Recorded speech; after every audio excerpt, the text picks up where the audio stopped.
Halo Binusian, selamat datang kembali di Bionik, Binus Online Interactive Channel. Pernahkah kamu terpikir tentang pentingnya keamanan fisik dan infrastruktur? Keamanan fisik dan infrastruktur bukan hanya tentang melindungi bangunan dan aset, tapi juga tentang menjaga keselamatan dan kesehatan orang-orang di sekitar kita, serta memastikan kelancaran operasi dan bisnis. Sebelum kita teruskan, mari kita tonton video berikut ini.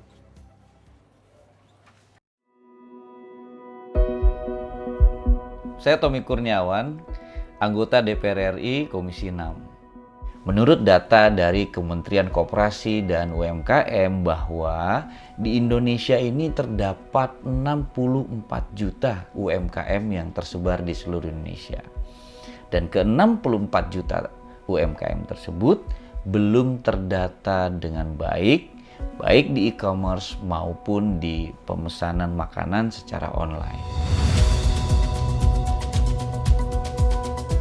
Salah satu cita-cita saya adalah mengimplementasikan sebuah single data system yang baik, tentunya yang berkaitan dengan kehidupan masyarakat sehari-hari. Saya sebagai anggota DPR dan juga seorang pengusaha, saat ini saya sedang membuat startup yang berkaitan dengan UMKM dan juga makanan. Semangat ini memberdayakan dan juga membina masyarakat luas ini sesuai dengan hal yang dijunjung tinggi oleh BINUS sebagai lembaga pendidikan. Nah, tentunya saya juga berharap dapat berkontribusi bagi masyarakat Indonesia pada umumnya dan khususnya bagi UMKM di Indonesia. Keleluasaan dalam mengatur waktu itulah menjadi alasan utama saya kenapa saya memilih BINUS Online Learning. Di tengah kesibukan saya sebagai anggota DPR, saya tetap masih bisa mengikuti pelajaran dan juga mengerjakan tugas-tugas kuliah. Saya juga nggak mengorbankan waktu saya bersama dengan keluarga. Ilmu yang saya miliki itu juga memungkinkan saya bisa memberikan inovasi, memberikan ide-ide yang baik, tentunya yang berguna bagi masyarakat luas. Dalam ilmu yang saya dapatkan di perkuliahan ini, saya semakin antusias dan juga saya percaya diri bahwa saya dapat membantu UMKM yang ada di Indonesia.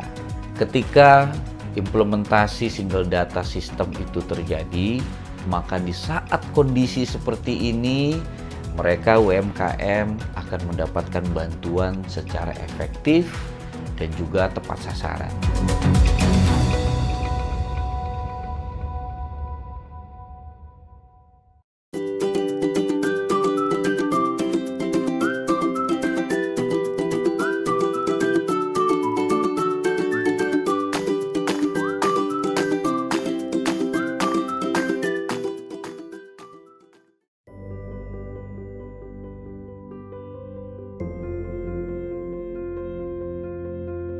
Halo rekan-rekan, perkenalkan nama saya Arif Agus Mandani.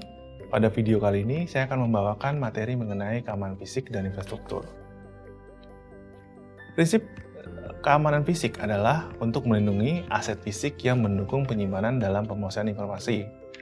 Keamanan fisik melibatkan dua persyaratan yang saling melengkapi. Di antaranya pertama adalah keamanan fisik harus mencegah kerusakan infrastruktur fisik yang menopang sistem informasi. Secara garis besar, infrastruktur tersebut mencakup beberapa hal. Yang pertama, perangkat keras, fasilitas fisik, fasilitas pendukung, dan personil. Empat bagian ini menjadi satu keterikatan, sehingga saling satu sama lainnya kita tidak bisa lepaskan dari namanya keamanan fisik.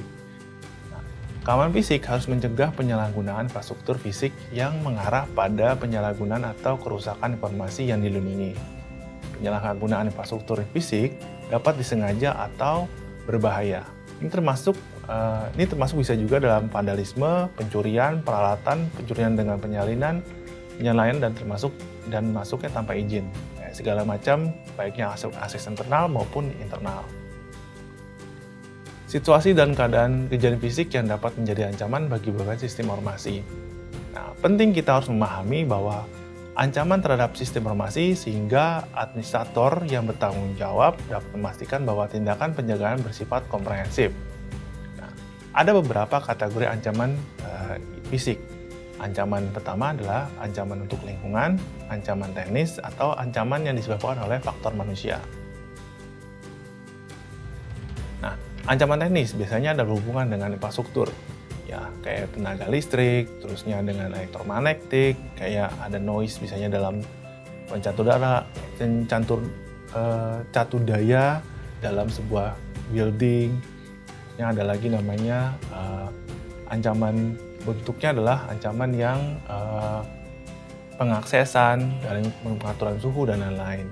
Nah, ada beberapa kriteria ancaman yang disebabkan oleh manusia kurang dapat diprediksi dibandingkan dengan ancaman fisik lainnya. Lebih buruk lagi, misalnya ancaman disebabkan oleh manusia yang secara khusus dirancang untuk mengatasi tindakan pencegahan dan atau mencari titik serangan yang paling rentan.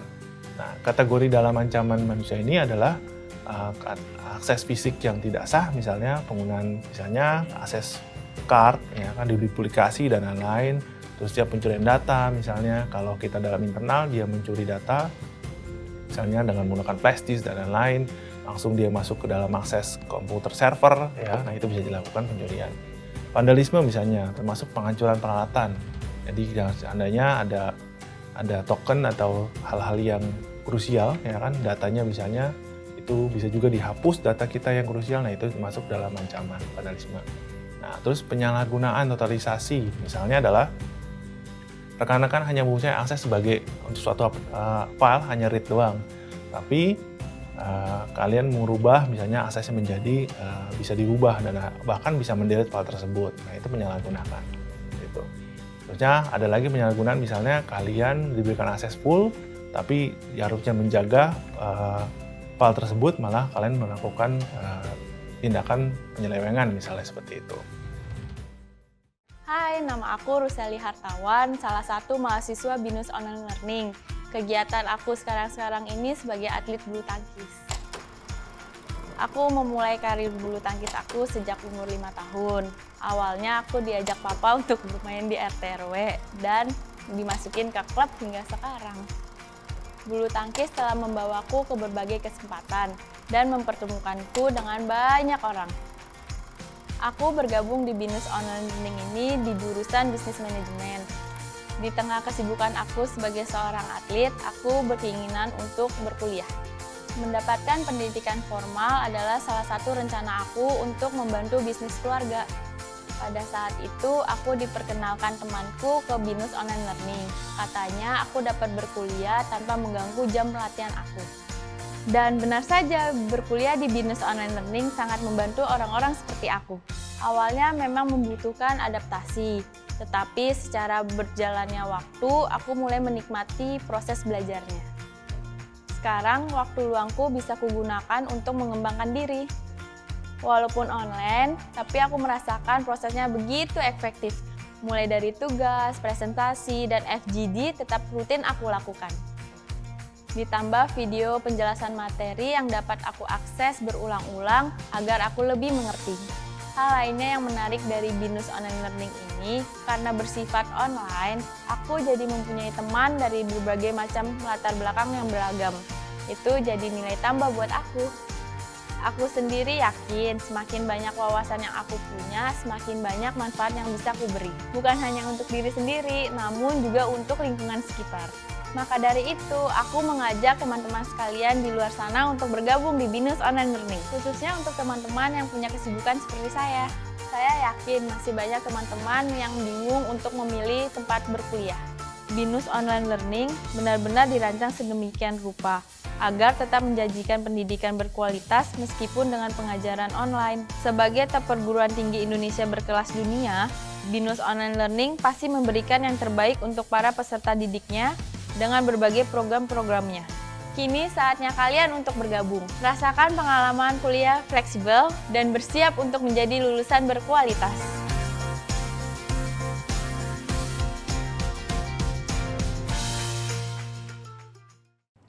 Keamanan fisik dan infrastruktur bukan hanya tanggung jawab profesional di bidang keamanan, tapi juga tanggung jawab kita semua. Dengan mempelajari dan menerapkan langkah-langkah keamanan yang tepat, kita dapat menciptakan lingkungan yang lebih aman dan nyaman bagi semua orang. Yuk kita simak video selanjutnya.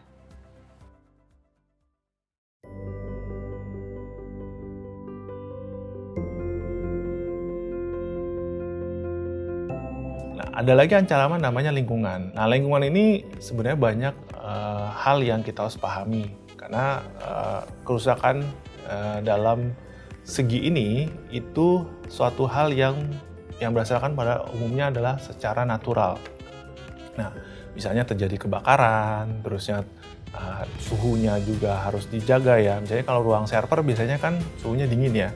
Nah, kalau tiap hari dingin otomatis muncul kelembapan. Nah, kelembapan itu bisa merusak namanya elektromagnetik. Nah, itu bisa berbahaya bagi sistem. Sistem bisa menjadi down atau bahkan rusak. Nah, itu perlu diganti. Nah, kalau diganti mungkin tidak masalah, tapi kalau seandainya ternyata rusak kita nggak punya backup, nah itu jadi masalah. Nah, akhirnya operasional sistem jadi tidak berjalan dengan semestinya. Nah, itu bisa menyebabkan kerugian ya, baik perusahaan ataupun personal. Terus ada lagi namanya kebocoran, misalnya instalasi. Misalnya kan mungkin di dalam instalasi listrik atau instalasi air, nah itu menjadikan kebocoran. Nah, kalau teman-teman pernah ke ruangan server yang khusus, pasti ruangannya adalah kedap, noise-nya kurang ya, terusnya antara suara tidak terdengar dan pasti suaranya dingin. Nah, itu perlu hal itu diperlukan kenapa untuk menjaga fungsionalitas dari si server tersebut. Ada lagi untuk misalnya kalau teman-teman kalau di ruangan server biasanya kalau di ruangan apapun kita perlu adalah arah pemadaman ya kan untuk mencegah sesuatu hal yang tidak terjadi kayak suatu hal yang tidak diinginkan misalnya kalau terjadi kebakaran kita bisa quick action untuk melakukan pemadaman. Nah, ancaman fisik ada beberapa juga disebabkan oleh manusia. Nah, pada umum ancaman fisik yang disebabkan oleh manusia adalah kontrol fisik ataupun kontrol akses. Nah, metode ini bisa menggunakan beberapa kombinasi. Misalnya kita memberikan akses hanya ruangan, misalnya akses ruangan untuk akses ke server misalnya, terus akses ke filing dan hal lainnya itu kita bisa hanya memberikan kepada orang tertentu. Atau kita bisa juga melakukan namanya pelacakan. Kalau seandainya ada hal yang kita perlu dilakukan pelacakan terhadap suatu hal, benda atau apapun bentuknya. Terus ada lagi kita bisa melakukan namanya menyisipkan beberapa jenis aplikasi, misalnya geofencing dan lain-lain, nah itu bisa dilakukan. Nah, terakhir adalah misalnya banyak orang menggunakan namanya wifi ya.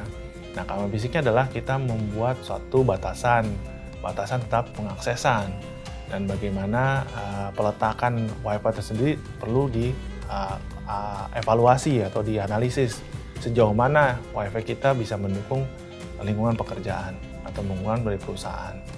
Nah, tadi kita udah bicara tentang apa saja keamanan fisik. Nah, sekarang mungkin kita lakukan namanya pemulihan. Nah, pemulihan dari pelanggaran keamanan fisik. Apa saja yang kita bisa lakukan dalam pemulihan? Kita bisa melakukan misalnya kalau untuk dari segi manusia misalnya, kita bisa melakukan yang paling umum adalah kita melakukan redundancy.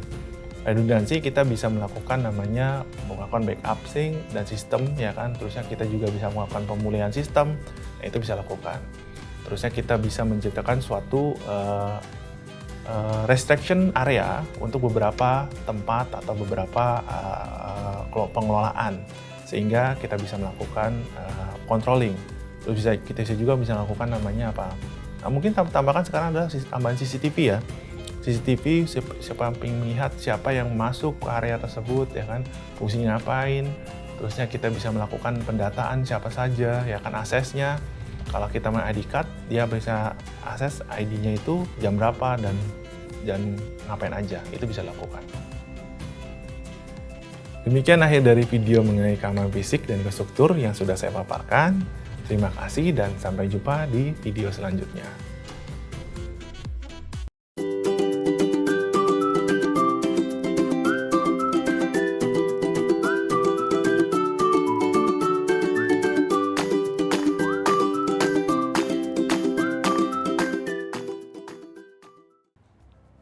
Mari bersama-sama kita jaga keamanan fisik dan infrastruktur demi masa depan yang lebih baik. Keamanan fisik dan infrastruktur adalah tanggung jawab bersama.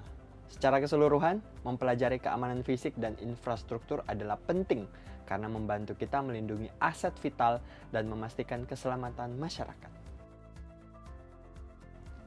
Terima kasih Binusian yang telah menyempatkan waktu untuk menonton Bionik hari ini. Semoga Anda mendapat inspirasi dan manfaat dari program ini. Jangan lupa untuk menyaksikan kembali episode-episode selanjutnya yang pasti lebih menarik dan informatif. Sampai jumpa!